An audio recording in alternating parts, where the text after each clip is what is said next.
Hi, everybody. Jason here with the Tablas Creek semi-weekly Instagram live broadcast. Back from my more expected location here on the patio at Tablas Creek. Made it back from Vermont with no additional floods or other impacts. So my guest this week is Sarah Doyle, who is the wine, beer, and spirits writer for the Press Democrat up in Santa Rosa, and whose history includes this cool intersection with Tablas Creek. So I can't wait to talk to Sarah. But while we wait for people to join, I will, as usual, share a little bit about what's going on here at the winery. So I'll start with some pictures of the different grapes that I saw out in the vineyard. And when I got back here, usually in late July, we're starting to see the first signs of veraison. Here's Syrah. That's generally one of the earlier grapes going through veraison, and there is not the slightest hint of it. It's everything is late. Everything is roughly, 3 weeks, maybe 4 weeks late, which means we probably won't start until mid-September. We probably won't finish until early to mid-November. I just see a question from Chris asking if we're going to see diluted grapes this year. We absolutely don't think that. There's been plenty of dry weather since it stopped raining. We've seen healthy grapevines, but it's not like we're expecting any rain this summer or during harvest. Everything will still have good concentration. We just have good health. So this is Syrah. I'm going to take you through the main other varieties, and you'll see everything is still green, everything is still small, roughly in the order in which we would expect to see them go through veraison and expect them to come into the cellar. Here's Grenache. The berries are looking bigger, but they are far from even full-sized yet, and we don't typically see veraison until a week or two after they get to full size. So we may not see any real veraison for another 3 weeks, which would put us to mid-August, which would be the latest that we've had in more than a decade. If that's Grenache, I'll show you Counoise next. It's a little hard to see. These berries are smaller. I zoomed in a little closer. Same thing, like hard green, beautifully formed. Vines look super healthy, but nowhere close to veraison. And then finally, I'll show you some Mourvedre. There's a Mourvedre cluster. Same thing.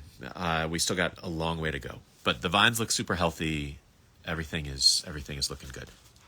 A couple additional pictures of what we're working on. We are doing one of our biodynamic sprays right now. This is a silica spray. This is the 501 preparation. Silica is a crucial micronutrient for photosynthesis, so it gets sprayed directly on the leaves of the vines and helps them get that last push to get through the middle of the summer. We're doing some planting. We have some new vines going in over on Jewel Ridge, which is the new parcel that we bought back in 2011, which is being planted entirely head-trained, wide-spaced, will eventually be dry farmed, but we have the ability to give it a little bit of water for the first couple of years. So you can see we're giving this newly planted pickpool vine a little bit of water. A question from Bill: why is everything so late? Everything's so late because it was so cold and wet this spring. We really didn't warm up here until July. It was cold through June. So everything started late because of all the water in the ground and the late frosts. And then it just hasn't had the heat to catch up until the last month. And that's only a limited amount of time. But this is a lot like what we saw back in 2010. And 2010 turned out to be great. Just a late harvest, but with great concentration and really beautiful flavors.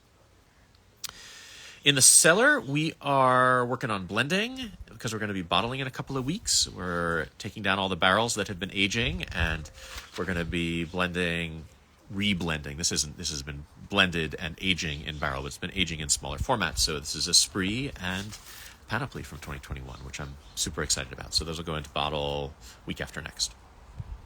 That's it. That's what I got for you. So I'm going to stop sharing. I am going to invite Sarah to join me. And just sent the invitation through, and hopefully she will see this, and we'll be off. Hi. Excellent. Hi, Sarah. How are you? I'm great. How's it going? It's going good. You just saw a little bit about what's going on in our world. Are you hearing similar things up in Sonoma of people being really late? Absolutely. Everything is really far behind. But it's funny, numerous growers have actually told me this is more normal, that we've gotten used to things being so early that this is typically a little bit more what they've seen, in the olden days. Yeah, I mean, it feels like a throwback finish to us too. It feels, I mean, Yeah. we know that through 2011, it was kind of a coin toss as to whether or not we would finish in October or not finish until November. Yeah. And we have had a string of very warm years as climate change starts to be more and more of an impact. And we've just gone through a warm cycle. And this does feel like something that we wouldn't have particularly remarked upon 15 years ago, but it certainly feels like an Exactly. outlier now. Exactly. Yeah, it's funny, people will say, oh my God, things are so late, or oh my God, things are so early. But it's interesting just to consider that it's just a new world now. And so maybe this is just how it's going to be, you know? Get used to the uncertainty, if that's Exactly. a possible I mean, thing. that's the thing. Like, you can just never predict what Mother Nature is going to throw, as you know. Do indeed. Okay, cool. Well, I generally, my favorite question to start with when I have this conversation with writers is to ask which came first, the interest in writing or the interest in wine? Well, fortunately, it was writing because I was about 8 years old. So if I'd started drinking wine at that age, that probably wouldn't have been good. um, but I was a voracious reader as a child. My mom was always reading books to me, and so I started reading early, and with that, I just started writing stories very young. And it's really been something that's followed me. I've done many things in my career before wine, and even in the wine industry, but writing has always followed through that.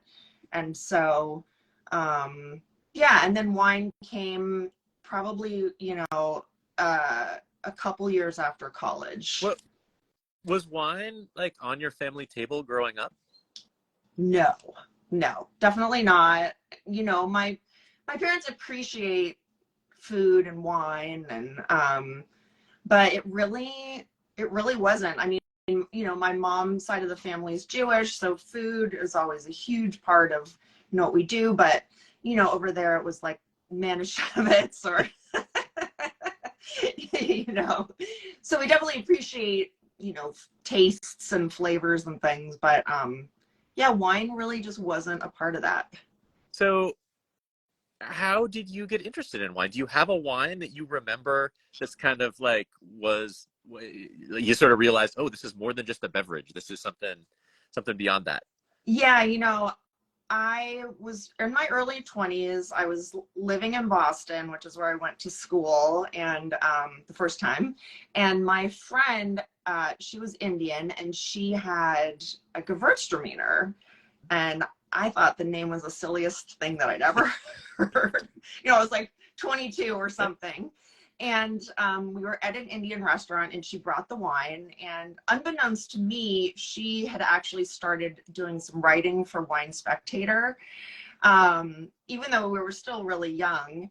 And she introduced me to the wine, and I just thought it was the most interesting thing that I'd ever tasted, And this is, later in the story, I ended up going to culinary school. But at this point, I'd never had anything that tasted like that or smelled like that. And so that was definitely really intriguing. And that's something that sticks out distinctly in my mind. I mean, it's fascinating because Gewürztraminer is the first wine that I ever remember Really? noticing. And because I mean, I grew up with wine on the table. My dad was an importer, so like Right. wine was everywhere.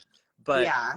and I would listen to my parents talking about like this wine tastes like cherries, and this one tastes like currants, and this one tastes Right. like plums, and think, I don't get it. Like I'm never going to be able Right. to do that.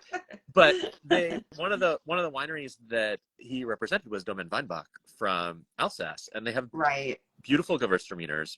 Yeah. And I remember my parents, and they would always encourage me, here, take a sip of this. What do you Sure. think? And I remember them saying, this smells like rose petals. And I tasted it. I was like, I taste the rose petals. I get it. It's and maybe because it was just a little bit sweet, it felt sort of more approachable to me. And I remember how old I was, 12 or 13 or something. Right. But, right. Cool. What a cool coincidence. Yeah, that's so funny.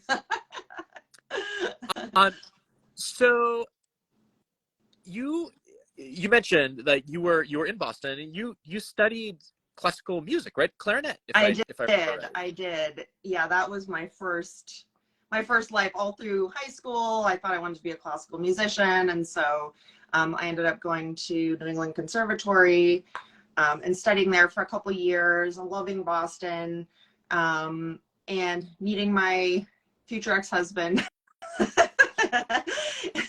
And I just loved it, but doing something really passionate and constantly being critiqued, it's just a hard business. So hard, so competitive. I have a niece who's a professional horn player. It's it's rough. Admirable, but hard life. Yeah. Well, and there are only like 2 or 3 clarinets in the orchestra. So while there, you got your first violins and your second violins, it's much not easier, but you have more opportunities, I think, to get into an orchestra when you're a violinist than when you play clarinet. Yes. So I have a question, sort of an off-the-wall question. If you had to compare the clarinet as an instrument to a grape, what would the grape be? Oh man. Oh, this is like an interview, like a job interview question. And if it's like, whatever, this is a ridiculous question, Jason, this is an impossible thing, I'm not tied to it. But I was just curious if you'd thought about that. Gosh, well, let me think for a second. Funnily enough, it's almost like Chardonnay in that it has so many different facets and styles, and so Chardonnay just tastes, to me, it's one of those grapes that really, you can really mold it into, make it into something in so many different styles. And the clarinet is really like that. It can do jazz, it can do classical, you can play in a quintet, you can, do solo, even though that's kind of boring. So I think it has that flexibility. So I'm going to go with that. Awesome. That's great. I love it. Okay. So your Instagram handle is Whiskey Muse. It is. And if I remember right, you spent some time in Scotland. I did. Yes, exactly. How did that happen? So after I left Boston, I ended up moving to New York City and going to culinary school. And I decided that, I was a private chef for a while and decided that I really wanted to do some private chefing, but I really wanted to do recipe development and start writing for magazines. Cool. And this is kind of where it all began, is I was a private chef and I had a friend that worked at the Knot, which is a wedding website. And at the time they had a magazine, and she said, oh, we're looking for temps. You should come on over. And because I just needed extra money. I was just graduated from culinary school. And so I went over there and just started doing some simple writing for them. And long story short, I ended up writing about food for them because of my culinary background. And then I left to become freelance and was invited on this press trip to Scotland to learn all about Scotch whiskey. This was back in the day when people had money to send you on these crazy press trips, and I was like, I don't know anything about whiskey. Are you sure you want to invite me? And they said, we really are trying to, expose a new audience to whiskey, so we think that you would be great.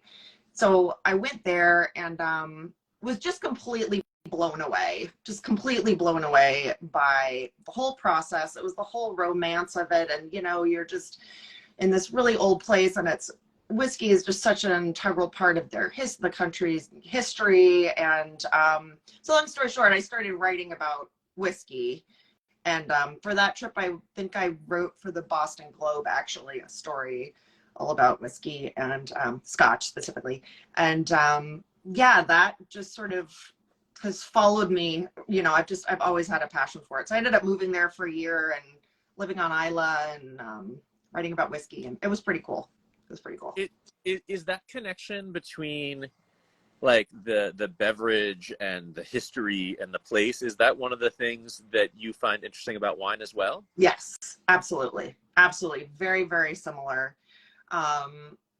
You know, it really is just such a part of, well, at least here in Sonoma County, it's like the equivalent of living on Isla in Scotland, living in Sonoma County, right? You know, it really is just such a part of our community and our history here. And the history part of wine really, really intrigues me. Like, I love writing about old vines and trying to, the history of who brought over the first grapes and all of, hybrid grapes and all that stuff. So yeah, definitely very similar.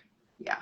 So I may be kind of bearing the lead here, but I mean, we got to know each other back in 2007 when you were here at Tablas Creek for a short stint. I was. Well, yeah. How did that experience? How did that happen? I actually can't remember how that happened initially, and then how do you feel like that has impacted where you've taken your career in wine afterwards? Oh my God. Well, my visa expired. I'd been living in Scotland. My visa expired and I was newly divorced and wasn't sure what I wanted to do next. And my dad was living in San Luis Obispo.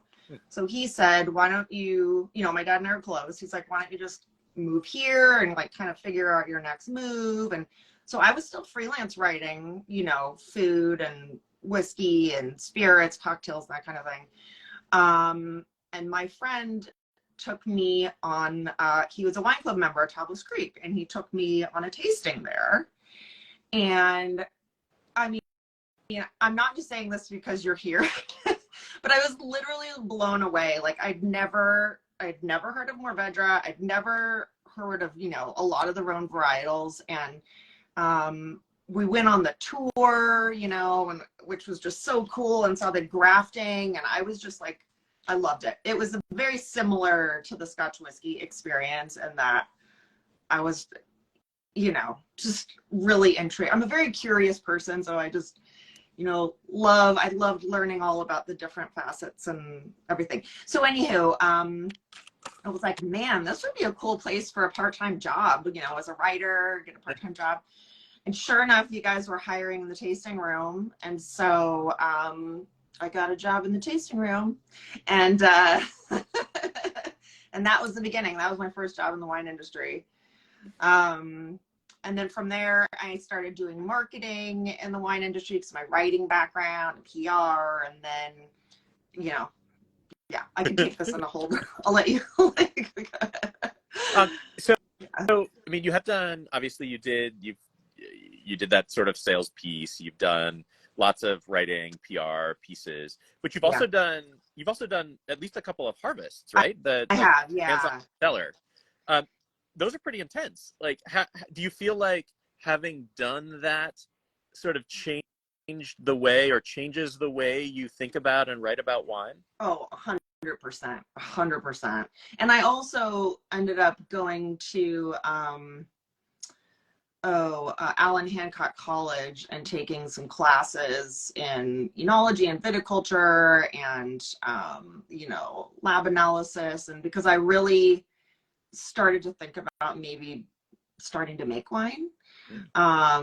Because of my culinary background, I saw winemaking is very much like cooking, and that really intrigued me. And so that's what I thought. But I mean, it really gave me a great foundation for the science of wine. And, a lot of that has been really, really helpful in what I do now. I'm going to answer a quick question, then I have a follow-up question for you. We got a question come through from Chris saying, what percentage of the grapes are still from the original cuttings from the Rhone? For us, it's 100%. That's everything that we have still comes from that. And we actually are starting a new project that I wrote up on our blog last week, where we're starting to work with some of the other growers around California who have Tablas Creek clones in the ground to do single vineyard wines from places like Fenoti and Shake Ridge in the Sierra Foothills and Zacca Mesa down in Santa Barbara County. And we released the first wine in that series just this week, just on Tuesday. So anybody who's interested in that, check out our blog. Most recently, it has the details. That's really cool. Oh man, I'm so excited. Any in We're all so Sonoma excited. County by any chance? Not yet, but we're looking. Okay. We're starting with 2. One of them here in Paso Robles this year. The other, the Han Vineyard up in Monterey County. Oh yeah. And then we have the 3 others that I mentioned that we're adding for 2023 vintage. But my goal is to have sort of 3, 4, 5 of these each year. Some that we keep from year to year, some that are sort of one-off opportunities that drop into our laps. So we're absolutely looking. Cool. So anybody out there, yeah, reach out if this sounds like you.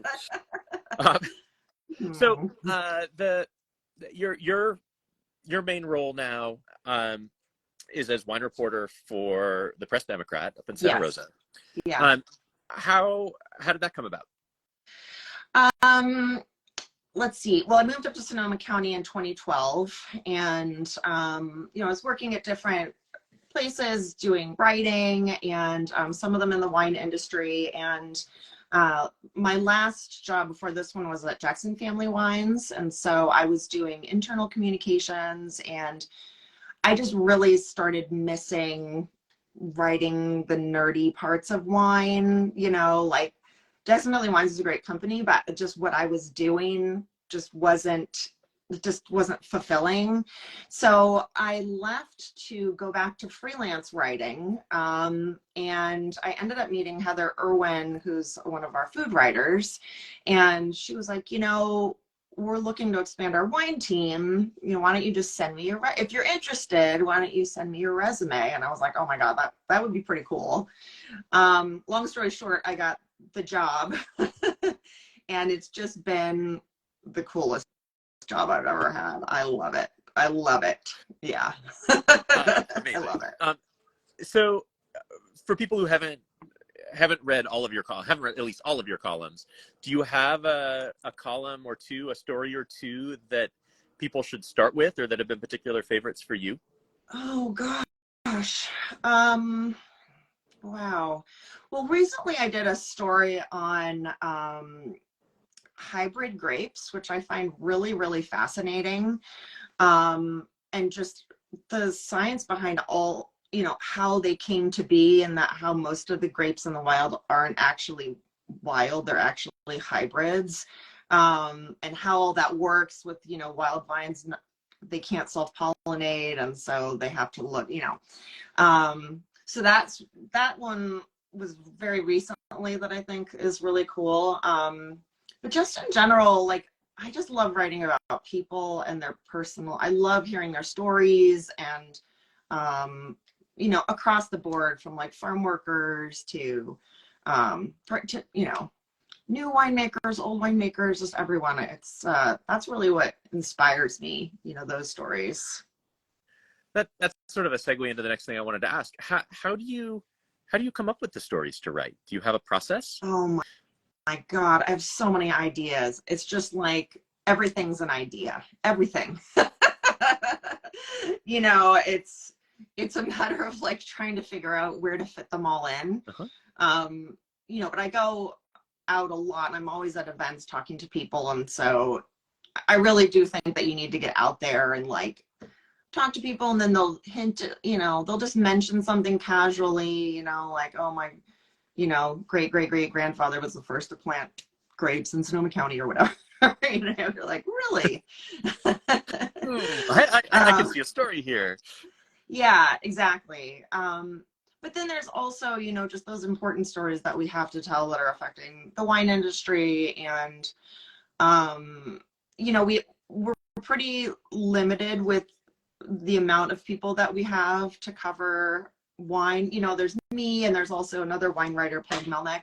But there's just so much to write about, so we try to cover what we can. Yeah, I mean, it's the line between what is a wine story and what is a news story is probably pretty blurry in a place like Santa Rosa.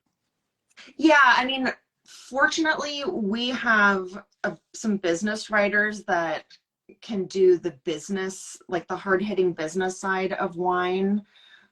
So my role is more is primarily on more, not lifestyle-y, but maybe lifestyle-y, stories. But, I also do reporting as well. So that's been, a learning curve, a bit of a learning curve to, write on some harder hitting issues. Yeah, I mean, that must be hard sometimes, having to write about the community that you live in and potentially about places that you've worked or people that you've worked with. Like Yeah. that can't be easy. Yeah. I mean, we do a pretty good job. I think the paper does a good job kind of like protecting journalists in a way. Like, they respect the fact that my role is very, community focused, and, that I can't really burn any bridges. That's not really my role. Like, I'm not a hard hitting journalist, Right. a hard hitting news reporter. So I think they're sensitive to that. So, we can always work something out usually, which is nice. That's not to mean that it's not important that we don't tell these stories, because there are, really important stories that are going on right now, with our farm workers and farm workers' rights and sustainability and all of that stuff. I can cover that. But yeah, I just have to be, careful. It can be a challenge. Yeah, I'm sure. Yeah. So can you talk a little bit about your writing process? Like, how do you go from the idea to the article? Gosh, let's see. Well, usually I have to run it by my editor. But she's so great. She's really easy to work with, which is just such a blessing. And usually, we have this long list of ideas that I just, like trying to filter into the schedule. But it really is just talking to people and getting an intimate perspective.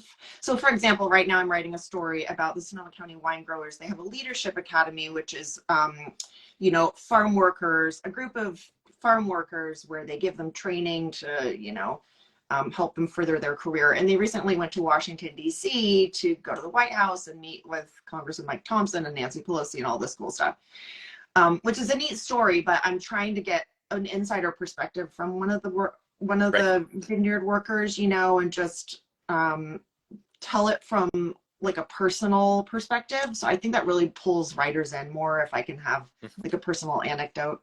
Yeah, for sure. So yeah, I try to talk to as many people as possible.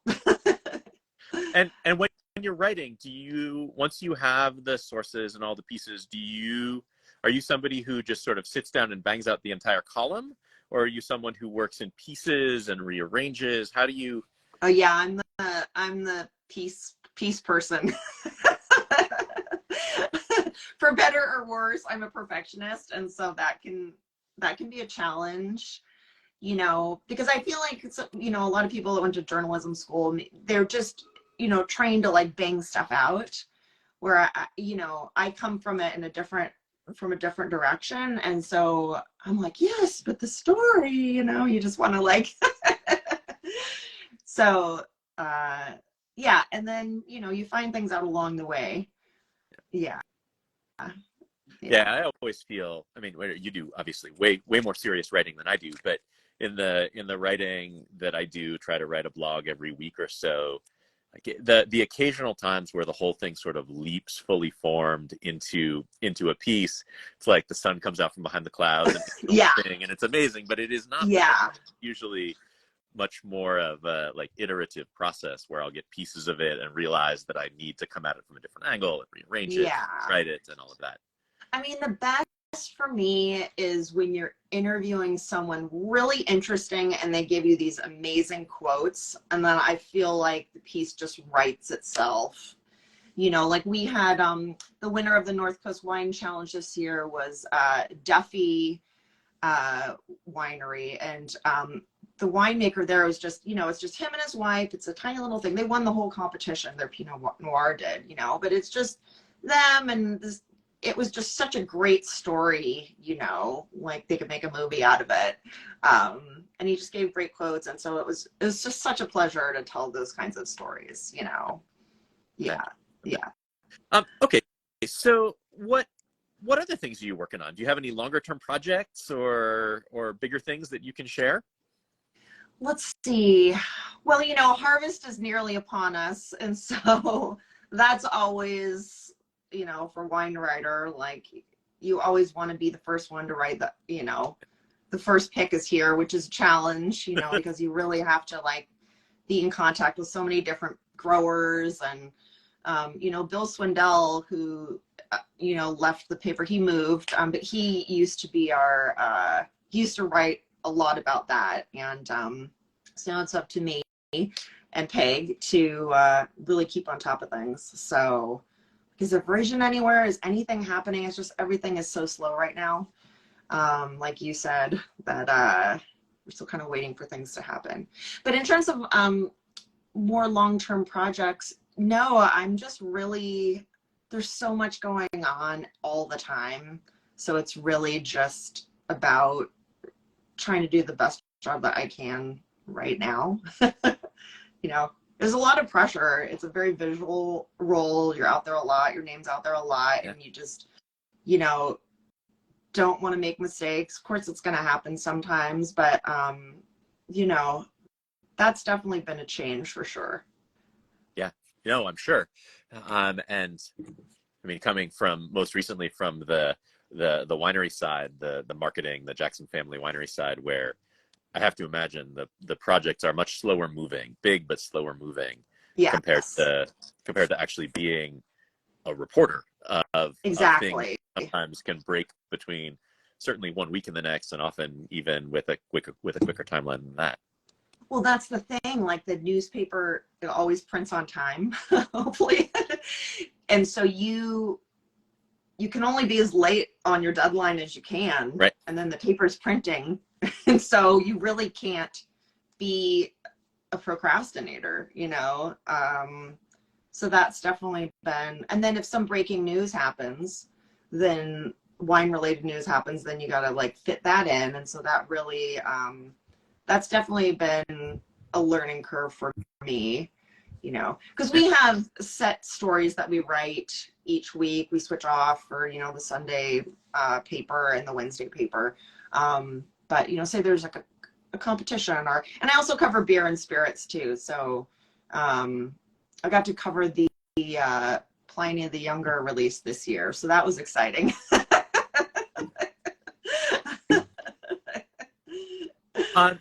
Okay, so just a couple more questions. We're already at half an hour, which, like, it does not feel like it's been half an hour. I could talk. I know. But is there a wine, either a wine story or a region or a grape or something that you feel like is flying under people's radar that they should really be paying more attention to? Ooh. Well, I mean, in Sonoma County, the great thing about Sonoma County is that you can grow so many different varietals here. We've got so many microclimates and so many different soil types. And so a lot of winemakers are doing some really interesting, unusual things, like Idlewild Wines. He's doing all of these varietals from Piedmont and, like really things you've never heard of before, Grignolino and Favorita. And so that to me, I just find really interesting. And that's just right here in our own backyard. So I think it would be, what's up and coming are these less common varietals. So many people know about Pinot and Chard, and I even think younger wine drinkers are more interested in kind of some unusual things, maybe like Rhones, because they're not as common. So, that sounds very familiar to what we're seeing down here too, as you know. I mean, yeah, also incredibly diverse. Exactly. In terms of what grows well, and exactly, and that's both I think an opportunity and a challenge for a region to have it not be primarily associated with just one grape variety, where people know what to think when you say Napa. I mean, they almost fill in Cabernet as the second word of that phrase without you having to tell them. And Paso is not the same thing, and Sonoma is not the same thing either. So Right. I'm happy to hear that they're doing cool experiments of smaller stuff up there and field. Yeah. That. Exactly. I mean, I think it just, I think I don't know. I think it just opens up the wine world to new wine drinkers and younger wine drinkers who might want to just try something different or not as serious, what they consider not as serious. So yeah, that's definitely something that that I've been keeping my eye on for sure. Unfortunately, a lot of people are doing that in our backyard. So good. Just love Sonoma County. Good. Yeah. It's a sign of it's a sign of the health of the region, and I think the health of kind of the American wine community right now. Exactly. Yeah. Okay, so if people want to read your work or follow you or see more of what you've done, what's the best way for them to do that?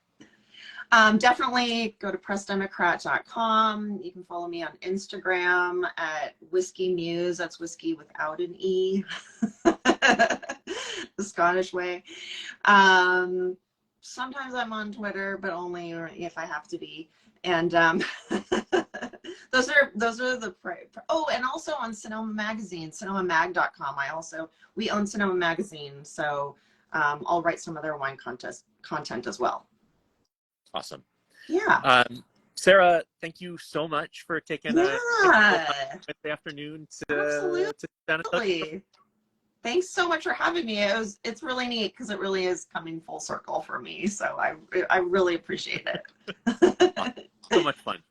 Yay. Excellent. Well, thank you again. Thank you. And thank you, Tablas Creek people, for joining us this week. I'll be back in 2 weeks. I think it's kind of going to be a coin flip as to whether or not we'll see the very first Verasion before the 2 weeks from now or not, which is crazy that we're talking about mid-August. So stay tuned. Awesome. Okay. Thanks again. All right. Again, Sarah. Thanks again, everybody. Bye.